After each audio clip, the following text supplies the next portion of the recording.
asalaamaaleykum mbokk yi ñëwaat nañ tey ci seen ñeenteelu vidéo ci cours bii di JavaScript kon tey nag ñu ñëw ngir àggale kon lu jëm ci type de données kon bu dee type de données ci JavaScript am na type yu bari bi ci njëkk mën nañ ko ràññatle maanaam lu ñuy wax chaîne de caractères yi ñoom foo leen gis rek seen type mooy string donc string moom mooy type bu chaîne de caractères yi chaîne nag wala chaîne de caractères suite de caractères la exemple nga jël Sénégal suite de caractères donc suite de caractères maanaam chaîne de caractères li koy délimiter mooy ay guillemets simple wala ay guillemets double exemple mënoon naa def tey mën naa def Sénégal nii ak ay guillemets double nii wala ma defoon ko ak ay guillemets simple nii donc li mooy chaîne de caractère donc bu dee JavaScript toujours booy bind sa chaîne de caractère li koy entouré mooy ay guillemets double wala ay guillemets simple kon fii ñu jox leen exemple bi var nom égal Sall nga xam ne fii nom variable la li mooy valeur am mais entre guillemets double la nekk donc avec ak ay guillemets double donc nom kon type am lan la kon type string bi mooy chaîne de caractère beneen variable beneen exemple var prénom égal Ngom waaye bii nga xool ne ay guillemets simple la donc yow mi codé yow miy def programme JavaScript yaay xool bu la ndax ay guillemets double nga def wala ay guillemets simple nga def waaye li ma xam rek mooy JavaScript moom am nga choix entre nga def ci ay guillemets double wala ay guillemets simple bu dee chaîne de caractère donc chaîne de caractère nag moom mooy suite de caractères comme ni ñu ko waxee suite de caractères mooy ay caractères yu bare yu tegalante comme S E N E G A L kon suite de caractères lu boo ko boolee nag moom moo lay jox kon chaîne de caractères guillemets yi nag mën nañ leen jëfandikoo ba tey ci biir chaîne de caractères maanaam nga am chaîne boo xam da ngaa bëggoon par exemple am ay guillemets waaye bu fekkente ni maanaam da ngaa soxla dafa am nu ñu koy defee ndax bu fekkente ni guillemets double yi moom moo délimiter sa chaîne kon guillemets simple mooy mën a nekk ci biir waaye bu fekkee guillemets simple moo délimiter say caractères bu boobaa guillemets double rek mooy mën a nekk ci biir exemple ma jox la benn exemple tey exemple ma am benn chaîne je suis chez moi chez bi ma bëggoon ko def entre guillemets comme que sama chaîne guillemets double moom moo ko délimité kon mënuma defaat guillemets double ci biir kon ay guillemets simple rek moo mën a nekk ci biir voilà nii rek moo mën a nekk parce que boo defoon fii ay guillemets double par exemple nii boo defoon fii ay guillemets double loolu nag problème day am parce que da ngay am ñeenti guillemets double kon ci biir ci benn kii donc dootul xam ndax lii ak lii fii la commencé yam fii lii et cetera donc dafay am erreur donc bu fekkee guillemets double moom moo délimiter sa chaîne kon ci biir guillemets simple rek nga mën a am waaw parce que li may wan fii la chaîne bi commencé fii la chaîne bi jeexee ay guillemets double nga utiliser kon soo bëggee entourer chez par des guillemets kon ay guillemets simple nga ko mën a defee waaye bu fekkoon te par exemple ay guillemets simple nag nga délimiter sa chaîne par exemple je suis chez moi fekkoon ay guillemets simple la bu boobaa nag di nga mën def ay guillemets double ci biir bu la neexee ndax moom JavaScript dana xam ne fii la chaîne bi commencé fii la chaîne bi jeexee kon lii da koy jàppee rek ay guillemets tout simplement yoo def ci biir chaîne kon loolu lañu leen di expliquer fii ni leen ay guillemets mën nga leen jëfandikoo ci biir chaîne waaye bu fekkente ni nekkul yi nga xam ne moom moo entouré chaîne bi voilà kon mu jox leen fii ñaari exemple mu jox la nom égal gis nga Sénégal pays de la Teranga nga gis ne pays de la Teranga entre guillemets simple la parce que du nekk erreur ndax chaîne bi guillemets double laa ko entouré beneen bi tamit mooy nom gis nga bii guillemets simple moo ko indi guillemets simple kon pays de la Teranga mën nga ko entouré par ay guillemets double kon loolu déjà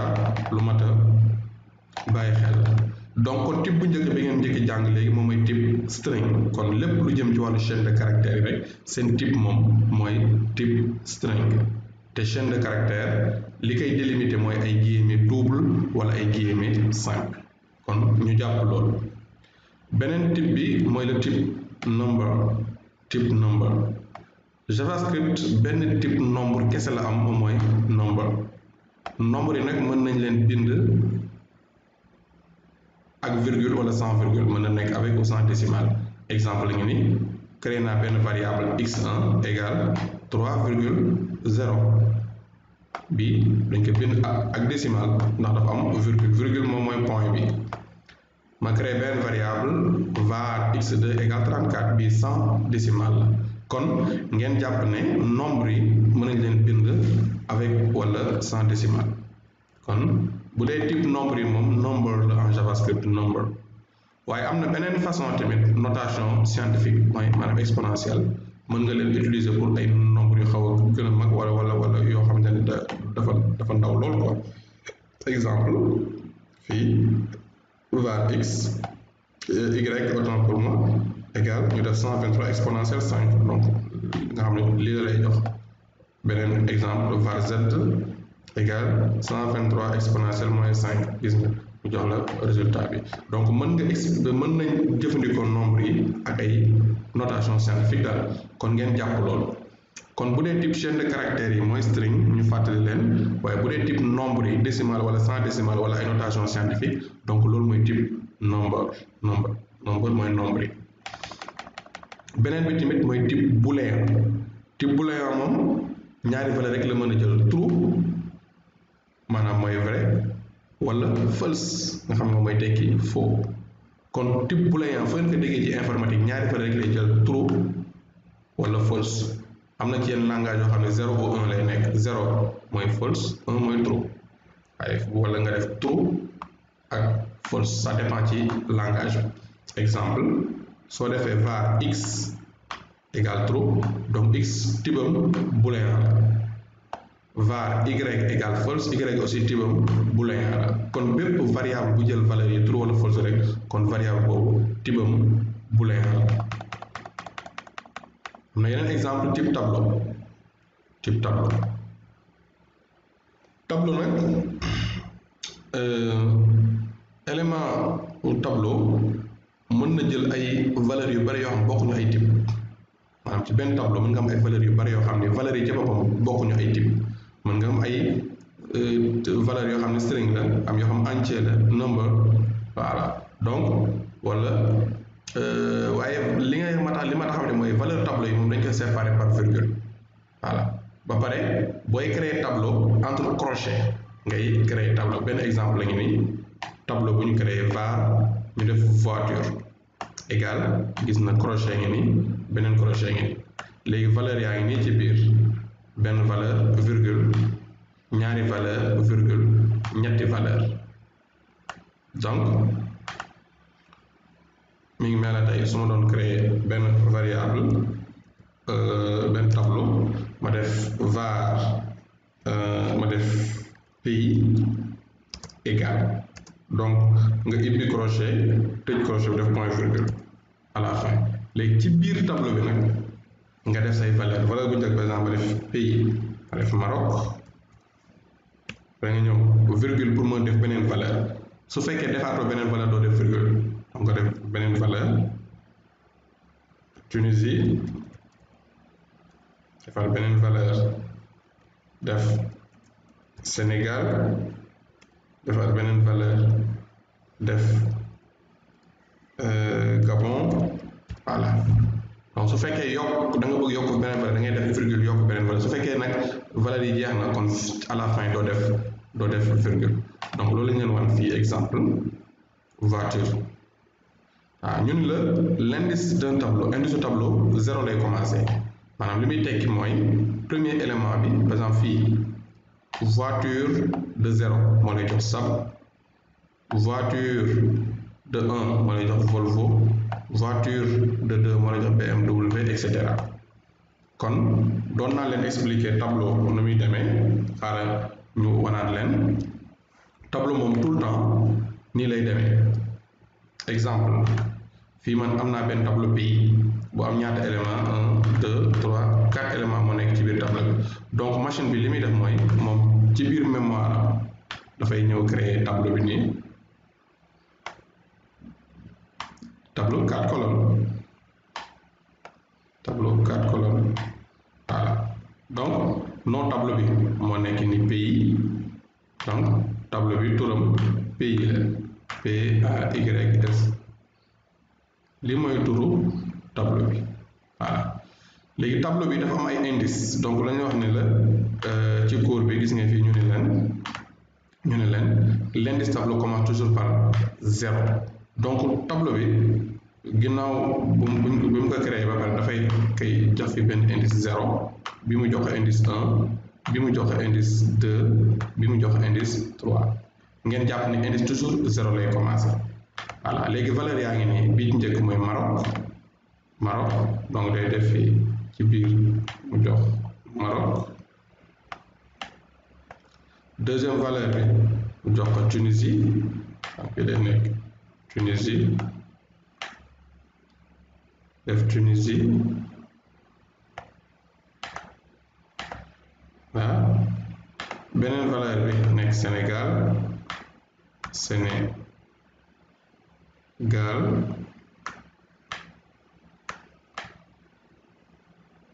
Sénégal léegi valeur bi ci des mu nekk Gabon léegi soo bëggee am benn élément par exemple tableau bi pays la tudd ma bëggoon am élément Tunisie donc su ma defee pays maanaam nom tableau bi pays entre crochet ma def indice bi par exemple 1 pays de 1 ma tëj crochet bi voilà donc pays de 1 moo may jox Tunisie su ma defoon pays de 2 moo may jox Sénégal su ma defoon pays de 3 moo may jox Gabon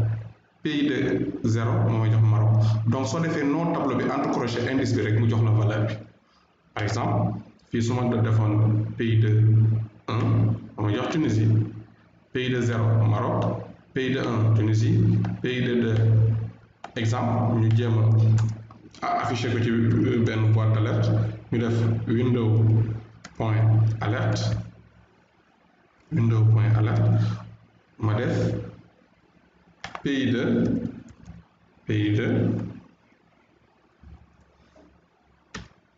1 par exemple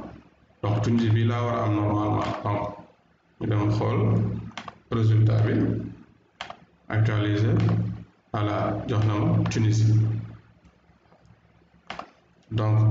ñu ñëw changer def pays de 0 mooy premier élément tableau bi pays de 0 actualiser mu jox la Maroc dama def pays de 2 pour am Sénégal bi pays de 2 enregistré ñooy actualiser mu jox la Sénégal ñëwaat encore pays de 3 mu jox la Gabon voilà gis ne kon Gabon la ma jox donc noonu la ñuy amee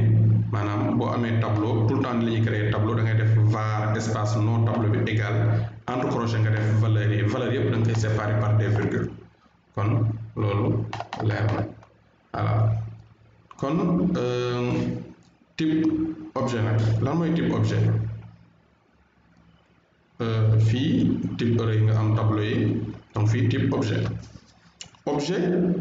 dañ leen def entre accolade xam nga tableau entre crochet yi nga dañ ko utiliser pour créer tableau mais bu dee objet moom entre accolade la propriété objet yi ni ñu leen di bindee nii la nom valeur séparé aussi par ay virgule exemple ma def nu woon leen benn objet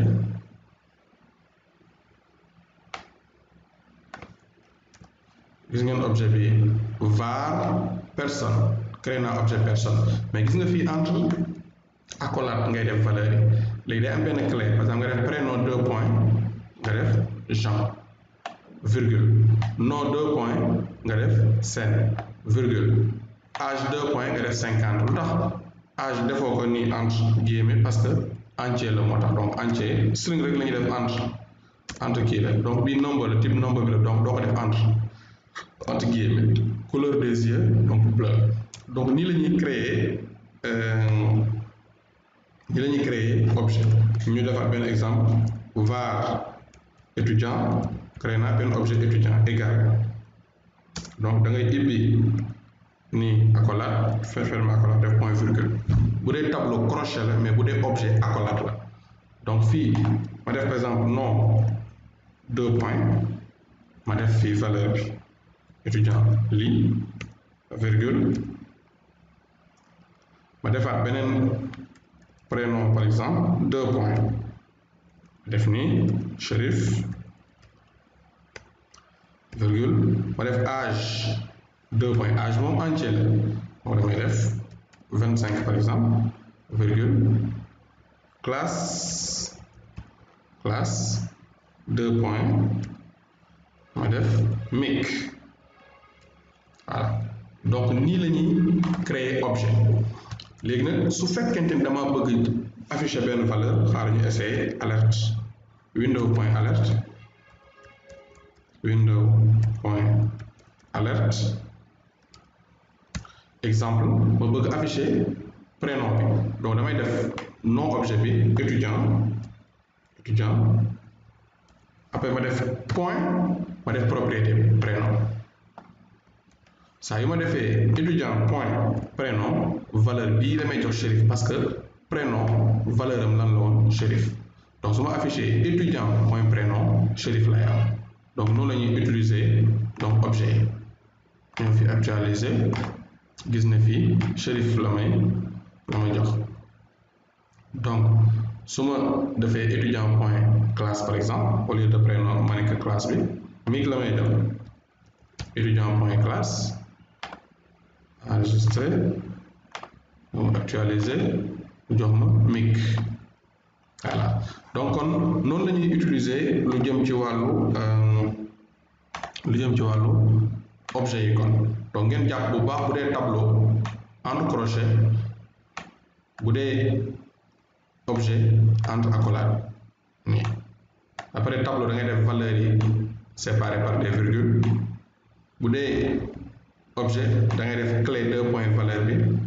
séparé aussi par des virgules gis nga clé 2 points valeur virgule clé 2 points valeur virgule clé 2 points valeur donc yaakaar naa loolu aussi leer na objet personne nag bi ñu créé nii léegi ci exemple bi ñeenti propriété la am mooy prénom nom âge ak couleur des yeux moo nekk nii bi mooy propriété bu njëkk bi mooy deuxième propriété bi troisième propriété bi et quatrième propriété bi bu dee exemple bi ñu def léegi suñu objet étudiant ñeenti propriété la am bi njëkk mooy nom après prénom troisième propriété âge quatrième propriété mooy classe voilà donc loolu aussi je pense que leer ba tey ci type de données yi opérateur type of dafay renvoyer type benn variable par exemple boo defoon type of de 3 plus 4 moo 3 plus 4 moom 7 la lay 7 nombre la donc type of type bi la lay retourner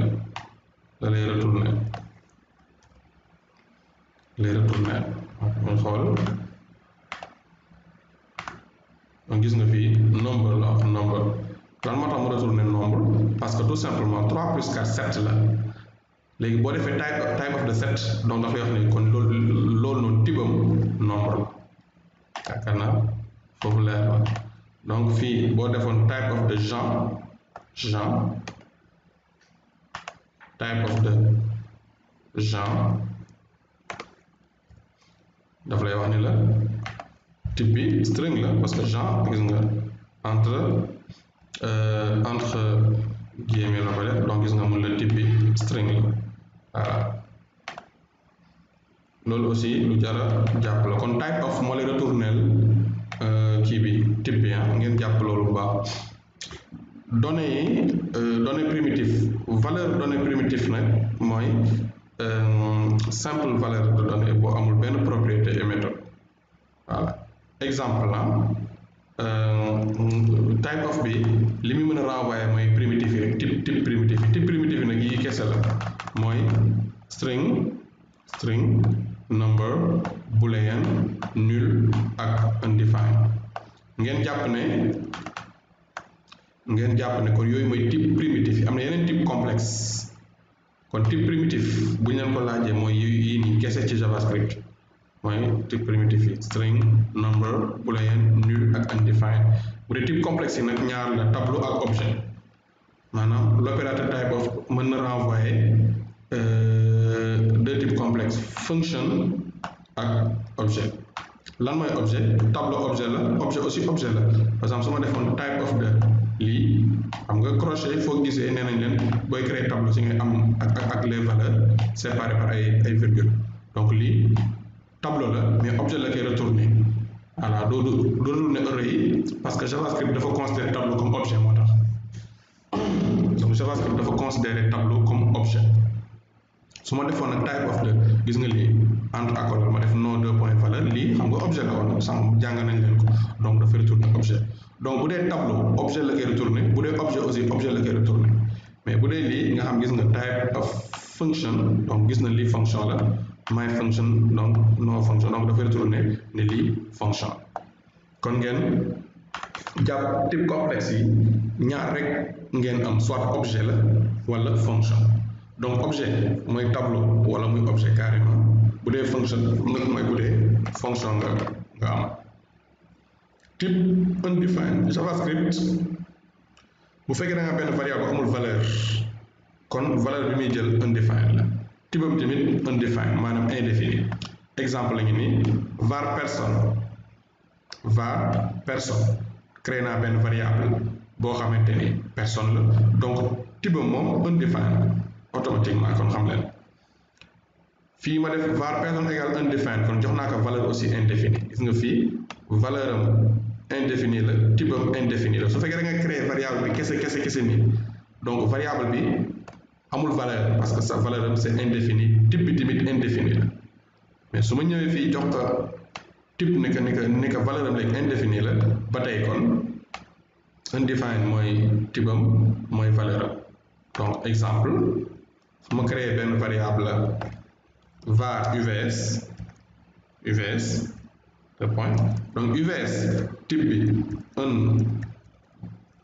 undefined la valeur am tamit undefined. voilà donc uvs valeur undefined type undefined. su fekkee nag da nga def tamit var uvs égale undefined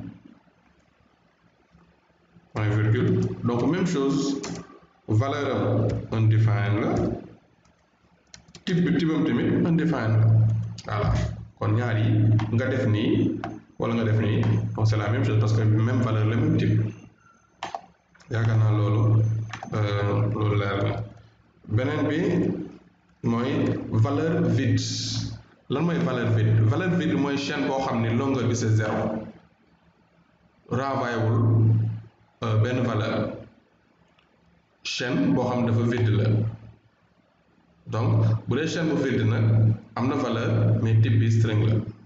loolu exemple mi ma def var car égal ma def ñaari guillemets rek te def ma dara ci biir donc dafa vide. am na valeur parce que valeur bi vide la mais type bi string la parce que dafa nekk entre guillemets moo tax. exemple ma def var not bien var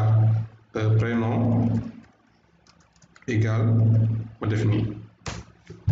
su ma defoon prénom égal Chérif am na valeur mais su ma defee prénom égal vide li mooy vide donc valeur bi vide la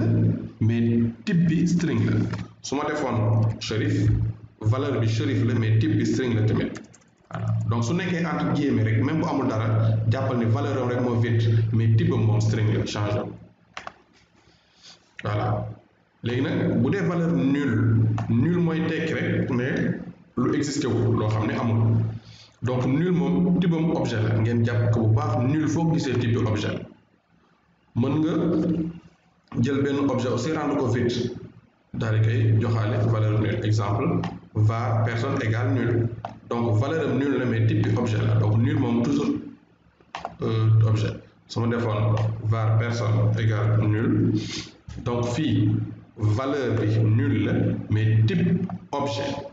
ngeen jàppaloo ndax nul moom foo gisee type am objet mën nga am tamit mën nga am objet bu vide nga joxaale ko valeur undefined soo defee undefined donc fii type bi indéfini la valeur bi aussi indéfini la comme li ñu leen waroon sànq voilà léegi nag undefined mooy kii moom lay renvoyer type bi boo defee type of undefined la lay retourner la lay afficher ndax type indéfini la type of nul moom wax naa léegi ne type am objet la léegi nag nul égal undefined est-ce que nul ak undefined ñoo yam même valeur ak même type ñoo yam même valeur parce que bi nul la bi indéfini la mais bokkuñu type donc c'est faux donc foo gisee ñetti égal mooy est-ce que ñaar yi ñoo bokk même valeur ak bokk même type en même temps ñoo bokk valeur parce que ñaar yëpp dara maanaam rien nul mooy amul valeur undefined mooy aussi amul valeur donc ñoo yam même valeur mais bokkuñu type parce que lii type objet la alors que lii type undefined la bokkuñu ay type léegi nag fii bu dee ñaari égal moom valeur rek lay comparer est-ce que nul ak undefined même valeur la c'est vrai alors que fii da ngay comparer valeur ak type waaye ñetti égal est-ce que ñoo yam valeur yam type aussi nga ni déedéet ñoo yam valeur mais yam ñu ay type moo tax false la lay retourner mais est-ce que fii ñoo yam valeur waaw donc moo tax muy retourner kon true léegi nag ñu xool wàllum opérateur arithmétique mooy tax nga mën a def opérateur ci nombre yi par exemple plus booy def addition booy boole ñaari mbir moins booy def soustraction étoile booy def multiplication slash booy def division modulo booy def boo bëggee am reste division par exemple 5 divisé par 2 reste division boobu soo ko bëggee am da ngay def 5 modulo 10 modulo 2 plus mooy pour booy incrémenter maanaam booy yokk 1 ci benn valeur moins mooy booy décrémenter maanaam booy wàññi 1 ci benn valeur yooyu yëpp dañ ko gis ci TP incha allah pour gën a yaatal voilà opérateur yi tamit niñ koy exemple yi x égale y donc mooy x égale y affectation loolu mooy tekki mooy da ngay jël valeur y jox ko x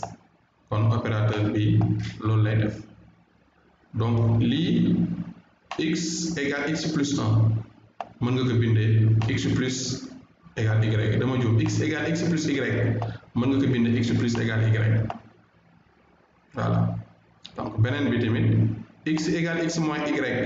mën nga ko bindee x moins égale y x égale x fois y mën nga ko bindee x fois égale y x égale x divisé par y mën nga ko bindee x divisé égale y x égale x modulo y mën nga ko bindee x modulo égale y donc x égale x opérateur y x opérateur égale y opérateur nag mooy yi ngay gis ni yii yëpp ay opérateur plus moins nangam donc mën nga def x opérateur égale y mooy tey x égale x opérateur y opérateur nag mooy plus moins multiplication division nangam donc façon écriture bi lañ leen di jàngal ñun la maanaam plus égal par exemple soo amee x égale x plus y mën nga ko bindee x plus égale y mun la kon bindin bi wala bindin bi ñoom ñaar ñooy am donc yooyu aussi faaw ngeen jàpp nga ndax lu am solo la ci wàllum programmation léeg-léeg ci desaat tamit mooy wàllum ba tey opérateur ci chaîne yi su ma defee var chaîne égale bonjour plus nangam donc li may retourner mooy benn chaîne. Exemple su ma defee var prénom égale Chérif ma def plus lii lii am naa benn chaîne mooy Chérif plus mooy ma yokk ci beneen chaîne lii donc daf la war a tourner Chérif li normalement ñu xool window point alerte ma jox ko variable bi prénom enregistré donc normalement Chérif lii la ñuy retourner ñu actualiser donc am nañu Chérif lii voilà. beneen bi ci topp mooy su fekkee dama bëgg retourner longueuru chaîne bi length lay utiliser length exemple fii prénom ma def prénom égal Chérif et Chérif ñaata caractère la 1 2 3 4 5 6 taille bi 6 la donc su ma defee prénom point length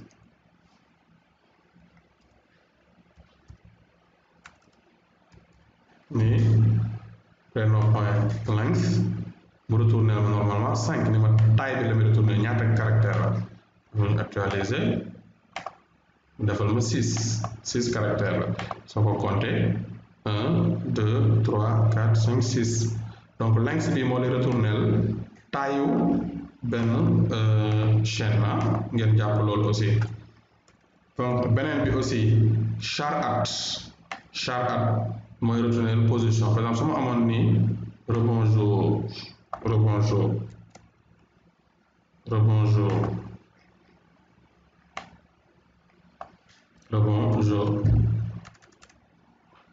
voilà par exemple mot variable bi moo la moo égal rebonjour léegi su ma amee par exemple mot point char at deux par exemple loolu laa bëgg retourner ñu xool lu muy retourner fii actualiser mu ni B bi la retourner pourquoi parce que 0 R bi mooy 0 E bi mooy 1 B bi mooy 2 donc deuxième position 2 lan moo fa nekk lay retourner moo tax ma retourner B donc su ma defoon par exemple 0 1 2 3 4 5 su ma defoon 5 J bi lay retourner normalement 5 loolu mooy njëriñu char at gis nga ne J bi la daal di retourner kon ngeen jàpp loolu char at bi boo ko joxee benn chaîne point char at de nanga mooy retourner la position donc fii aussi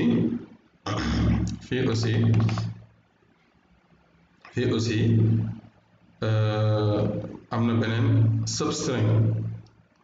par exemple au lieu de char at ma def substring de